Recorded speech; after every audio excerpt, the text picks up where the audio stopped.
Okay, so I wanted to talk about finding yourself. Finding yourself. I've read a lot of books about many different people, luminaries, who've figured out what they want to do in their life, and none of them are all the same. None of them are all the same. Um, but I noticed that they have certain common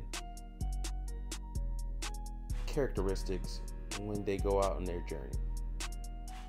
And you can, if you watch movies, you saw this in Scarface. I seen this in a movie with a movie. What's that movie? It's called The Boss with McCarthy. I don't want to mess up her name, but she always gets the comedy roles. She kind of did the Bridesmaid or whatever, that film, and she took off. And she's mainly known for what's that show where they're like the overweight couple, kind of like the realistic. It's like a redo of Roseanne. What's it called? I forgot what it's called, but that lady had a film called The Boss, where she loses everything and she has to start everything all over again. And some way, somehow, she finds her way. She gets right back on top. Well, how does that happen? How does that happen? How does that happen where you can lose everything and you bounce right back? I mean, she lost all her connections. She lost everything.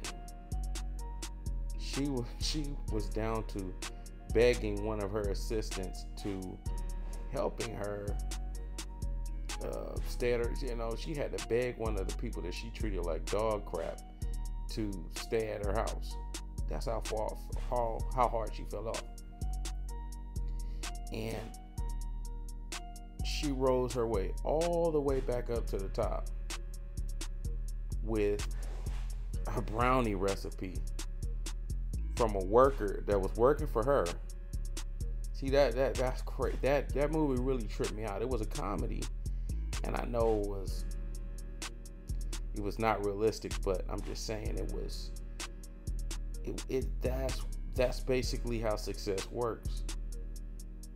It doesn't matter who you are, where you are, what you have. People who are successful, they're just built different. They don't have the same mind like everybody else. Their mind is like, they're going to make it out. They're going to find a way to overcome. And I mean, take a look at Scarface, as I alluded to earlier. Scarface was this peasant who came to the country. He was maybe in his late 30s, early 40s. Nobody, a Cuban peasant. And let's talk about cultural appropriation. Robert De Niro's an Italian man playing a Cuban. But hey, I mean, I guess they're all white, so he comes, he plays it, he did a great job. But he's a peasant. And the thing is, Scarface was going to be successful in whatever he chose to do. He just happened to choose drugs. And this is true with any person that's a drug lord or somebody who's in a drug game. Somebody who's really skilled in the drug game, they do exceptionally well in anything else. I mean, if you just have just a regular mind, and you just go out and you say, I'm gonna just sell drugs. If you decided you was gonna sell drugs, you would be in jail. Nobody would hear of you, or you would get shot, paralyzed, or killed. Most drug dealers do. I mean, most of these drug dealers that talk that stuff, they don't really make it to the heights of the top. Freeway Rick Ross, I read his book, or some of these other guys, the guy who was working with the godmother and things like that. A regular guy who's just selling work and just, sitting on a corner, he's getting robbed, he's getting you know, he's have to do things that are terrible, like probably sell drugs to a pregnant woman, or just doing terrible things. I mean, just awful things that mess with his mind.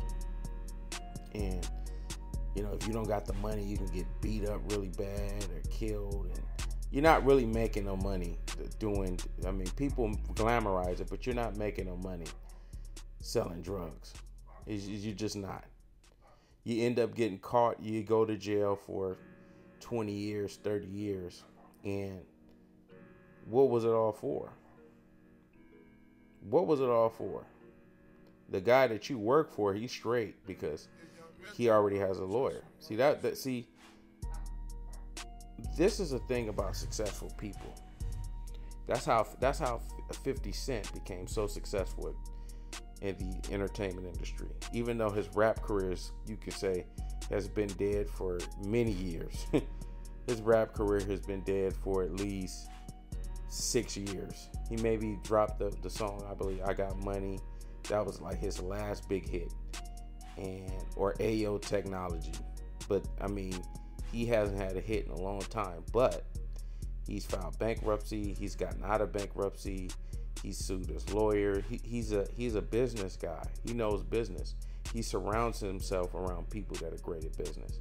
He has an excellent book called The 50th Law by Robert Greene. I've read that book, and it talks about specifically what I'm talking about. And The 50th Law, man, it was a really, really good book. It's very popular in jail. A lot of people in jail read this book. They love this book because it, it's a way of teaching streetwise people a way of how they can use that for something positive. Jay-Z, he's another guy. It seems like he has a magic touch, or he finds a way to make deals happen. I mean, this guy was as Cameron said that Jay-Z was a guy who always had money. We're talking about late 80s, early 90s. Jay-Z had a fancy apartment with fish tanks, and he said Jay-Z had money before rapping. Jay-Z was already made before he was even a rapper. He had money, or the appearance of that he had money. But that goes to show you that successful people, they think different. They're built different. They don't think like workers. And I say all of this because I've been just thinking. I've been sitting in my truck and I'm like, man, I am a sucker. I am a sucker. I am such a sucker. Getting up every single day, going to work. Now, I believe I seen this movie called A Bronx Tale, and it was kind of like Rich Dad, Poor Dad. There's a book by Robert Kiyosaki called Rich Dad, Poor Dad, where he breaks down, he had these two fathers, and it's kind of similar, but it's more a street version of Rich Dad, Poor Dad. And he has these two father figures, one that's his actual father, and another father that's the street, mob mentality, a mobster, but he's kind of streetwise. He's telling him the way things really are in the world. And you have Robert De Niro, who's his actual father, that's telling him, hey son, go get a job, go to school, make something with yourself, get out of this place. See, that's what real men do. They take care of their family, and those mobsters aren't real men, and blah, blah, blah, blah, blah. So the guy is torn between two worlds. He's dating interracially with a woman that's from the other side of the tracks. And I mean, that movie has so many life lessons, so much stuff that you could just literally take all of those quotes and be like, wow. It's just like Scarface. This was my first time seeing Scarface. This is a 34-year-old movie. And like I said, I'm 33, and this is my first time seeing a movie, and I was just blown away. I'm like, wow, this movie really is as good as everyone says. But A Bronx Tale had a lot of jewels in it as far as giving you lessons to life. And what I ultimately got from it was, you have to go out here and you have to find your own destiny. You have to do your own thing. All right. Now, the people that matter are your family. You make sure that you always take care of your family. And you never turn on your family. You always do what's best for your family. But you got to go out here and you got to take the hits and you got to take the punches. So I've been thinking about that, and I've been contemplating how I'm gonna go about that. But I've been brainstorming. I haven't really had the time to sit down and write on a blog, but I have time right now because I'm in the house by myself, and my family right now, well, my wife and my daughter, they're out and about, and I'm pretty much by myself because the mother-in-law isn't here. And I'm just going over this. It's been nagging me every single day.